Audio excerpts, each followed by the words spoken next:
Hello everyone, welcome to Acharya sir maths point YouTube channel. এই 2016 প্যানেলের যে group C, group D এবং যে হাই স্কুলের যে প্যানেলটা বাতিল হয়েছে এসএসসির, তো সেই ব্যাপারে একটা নতুন আপডেট পেয়েছি। তো সেটা তোমাদেরকে জানানোর জন্যই আমি আজকের এই ভিডিওটা করলাম।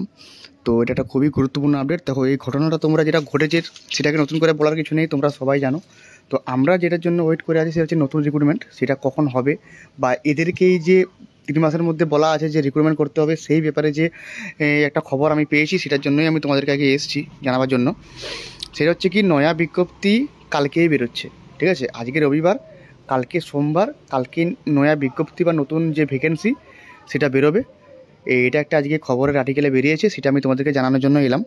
তো দেখো, আমি তোমাদেরকে সেই পেপারে কাগজটা নিয়ে যাচ্ছি যে আগে যেটা এসছে। দেখো, লেখা আছে কার নয়া নিয়োগ বিজ্ঞপ্তির সম্ভাবনা। ঠিক আছে, খুব দ্রুত 25,752 জন শিক্ষক ও শিক্ষাকর্মী নিয়োগের বিজ্ঞপ্তি জারি করবে স্কুল সার্ভিস কমিশন। সম্ভবত সোমবারই ওই বিজ্ঞপ্তি জারি হয়ে যেতে পারে। মানে আজকে রবিবার, কালকে সোমবারই তোমাদের হয়তো কালকে একটা নোটিশ বা আসবে, বা শর্ট নোটিশ হলেও কালকে একটা দেওয়া হবে। কালকেই সম্ভবত বিজ্ঞপ্তি জারি হবে, কারণ সুপ্রিম কোর্ট থেকে অর্ডার আছে 3 মাসের মধ্যে প্রসেসটাকে কমপ্লিট করতে হবে, খুব দ্রুত কমপ্লিট করতে হবে। ঠিক আছে, সম্ভবত শনিবারও কমিশনের চেয়ারম্যান সিদ্ধার্থ মজুমদার দপ্তরের কর্তা ও আইনজীবীদের সঙ্গে দফায় দফায় বৈঠক করেন। সুপ্রিম কোর্টের নির্দেশ অনুযায়ী চাকরিহারাদের বয়সে ছাড় দেওয়ার সিদ্ধান্ত হলেও শুধুমাত্র 2016 সালে যারা পরীক্ষা দিয়েছিলেন তারাই এবার পরীক্ষায় বসতে পারবেন।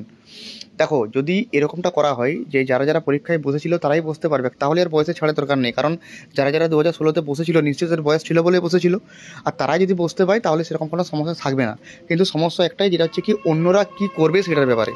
তো এসএসসি অ্যাকচুয়ালি কী হয়েছে কি, মানে সুপ্রিম কোর্ট এখনও পর্যন্ত ডিটেলস কিছু বলে নাই যে কারা কারা বসতে পারবে না।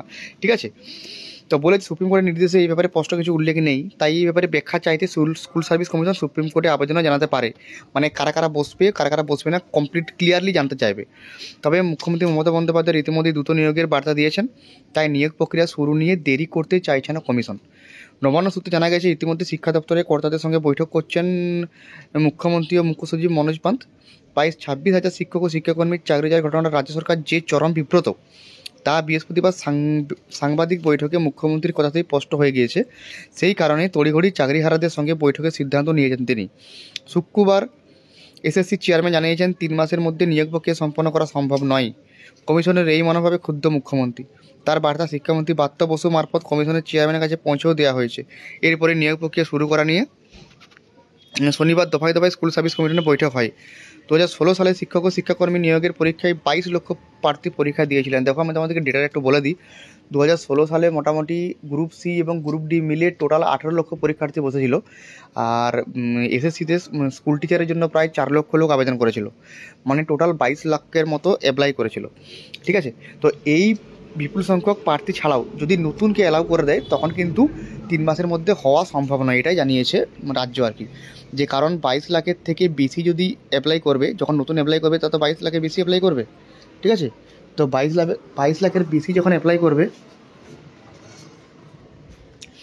22 লাখের বেশি যখন অ্যাপ্লাই করবে, তখন তাদেরকে পরীক্ষা নেওয়া, পরিকাঠামো তৈরি করা সময় লাগবে, বা রেজাল্টের প্রকাশ সময় লাগবে। তো সেক্ষেত্রে 3 মাসের মধ্যে সময় হবে না, এটা রাজ্য বলতে চেয়েছে আর কি। তো এক্ষেত্রে এখনও স্পষ্ট কিছু বোঝা যায়নি যে সুপ্রিম কোর্ট কাদেরকে মানে বলেছে। 2016 সালে যারা যারা এক্সাম দিয়েছিল তারা বসতে পারবে না আদার্স কেউ বসতে পারবে, সেটা এখনও বুঝতে পারা যায়নি। ঠিক আছে, কিন্তু মুখ্যমন্ত্রী যেহেতু নিয়োগ প্রক্রিয়া শুরু করে দেওয়ার কথা বলেছেন, তাই হাতে সময় নিয়ে বিজ্ঞপ্তি জারি করে দেওয়া হতে পারে। তবে সুপ্রিম কোর্টের নির্দেশে কারা পরীক্ষায় বসতে পারবেন তারা স্পষ্ট উল্লেখ না থাকায় কিছুটা দোটানাই রয়েছেন কমিশনের কর্তারা। সেক্ষেত্রে সুপ্রিম কোর্টের ব্যাখ্যা যাওয়ার পক্ষেও তারা মত দিয়েছেন। সুপ্রিম কোর্টের ব্যাখ্যা পাওয়ার পর নিয়োগ শুরু হলে বিজ্ঞপ্তি এখনই প্রকাশ করা যাবে না। আবার দ্রুত বিজ্ঞপ্তি জারি করা না হলে চাকরিহারারাও সরকারের উপর আস্থা হারাবে। সেই কারণে সরকার এখন চরম দোটানায় পড়েছে। এমনিতে স্কুলগুলিতে শিক্ষকের অভাব থাকায় পঠন পাঠন ব্যাহত হচ্ছে, তাই ওই শূন্যপদ পূরণ অবিলম্বে করা দরকার। আবার কমিশনের কর্তারা আবেদনকারী কারা হবেন তা নিয়ে প্রশ্ন তুলেছেন, তাও উড়িয়ে দেওয়া যাচ্ছে না। সেই কারণে অভিজ্ঞ আইনজীবী ও প্রাক্তন বিচারপতির পরামর্শ নিচ্ছে রাজ্য সরকার।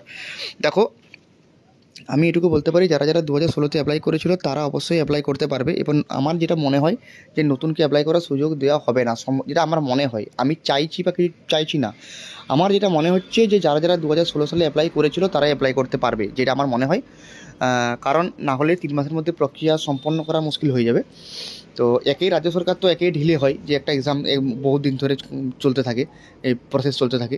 তারপরে যদি অনেক ছেলে অ্যাপ্লাই করে দেয় তাহলে আরও দেরি হয়ে যাবে। আর সম্ভবত আমার যেটা মনে হয় যে 2016 সালে যারা অ্যাপ্লাই করেছিল তাই মানে হয়তো হতে পারে সে পাস করেছে কি পাস করেনি সেটা ম্যাটার নয়, যারা অ্যাপ্লাই করেছিল তারাই একমাত্র অ্যাপ্লাই করতে পারবে।